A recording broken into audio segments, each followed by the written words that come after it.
take this iceberg,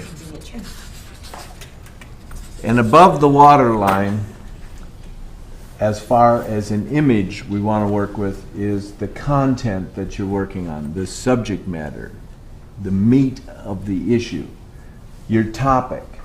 This is up in this area. This is the what. Now, why everyone is here is why there's great interest in resolving what's came to focus on process, or if you're from Canada and want to sound international, you say process, right? And this deals with the how. This deals with the how, and the issue is to be clear on, are we dealing above the water line or below the water line? Because it's insidious, the trap that we get into of being above the water line when we need to be below the water line, or vice versa. So what we're going to do today and tomorrow is work below the water line when we're up in front of the group. And when we're a participant, we're going to be above the water line and let the person below the water line lead the session. So we're not going to have 8 leaders around the table. We're going to have 7 participants and 1 leader of the group who's below the water line. They're facilitating it. Now, this gets to be real interesting, because haven't we all been in a meeting of some type where the person who is frequently senior, the boss, does most of the talking, leads the subject, has the most knowledge, and has most of the ideas. And frequently, you wonder, why am I here? Other than maybe to make a presence. Because what's happening is they're trapped up here and not watching the group. When we're called in as a company to help an organization, it's strictly down here.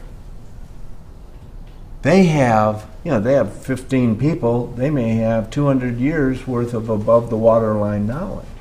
They need the process to help them deal with their own content and knowledge.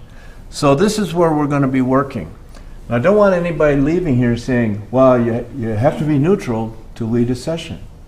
No, you need to understand the waterline, because there are topics where you are fully neutral and not in it at all on the content level, and there are times when you are fully engaged in content, but you still want somebody paying attention to the process, and there's a spectrum, and the important thing is to know where you are on the spectrum.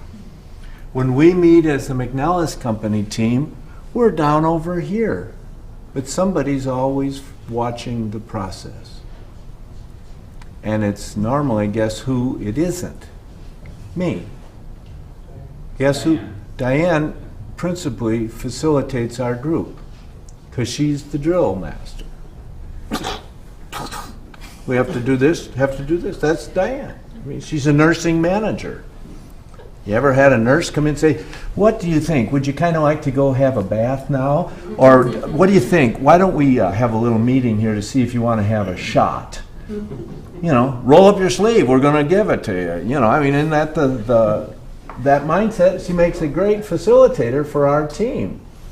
What we need to do is understand this spectrum. And today, the first time out, we're going to ask you, be totally up here. Which for some of you will be very difficult because you're thoroughly invested in your topic. That's why doctors don't operate on their own spouses and children. They're carrying a lot of stuff. It's hard to do. I've often wondered about a minister, and I've known several who have buried their parents and presided over a funeral service. I don't have what it takes to do that. I think I'd be too fragile to be in that circumstance. because there's all this content and process grinding simultaneously. So, but there's a lot of times a baptism is probably quite easy, or a christening to preside over for a minister. Wouldn't you agree? I mean, the emotions of that are totally different. So it's all important to think in terms of as we go along. Now, why don't you flip the page, and if you will, look at the different roles. We're on page 66 in the blueprint, and you see the different roles in facilitating and leading through the master model. You've been doing the designing. From now on, you're going to do the rest of these roles, down to task master and being a communicator and a reflector and guided, and So the different roles. At times, you are very much an orchestra leader, getting people out, protecting the piccolo so the cellist can come in, but you don't want the drums burying both of them. The cellist or the piccolo player could be the shy person in the group, while the real robust person, you got to be careful so that they don't overpower them. Now, how many of you have had Myers-Briggs? Been through it? Most of you in the room? For those of you who have, how many of you are introverts? Okay? Now, that doesn't mean shy people. That means how we process information. Like yesterday, at the end of the day, I was spent. Not just physically and emotionally and intellectually and everything. I went back to my room and just had to be alone.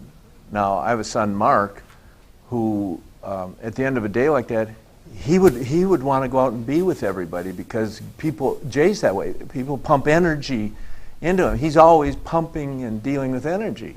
At the end of the day, Pat and I are that way. We withdraw. But you know what happens with introverts in groups if somebody comes down on them too heavy? Who said it? They shut down. And that's who you facilitate for, is watching the introverts. A lot of the best facilitators, in my opinion, are introverts because they're really deep listeners to the group.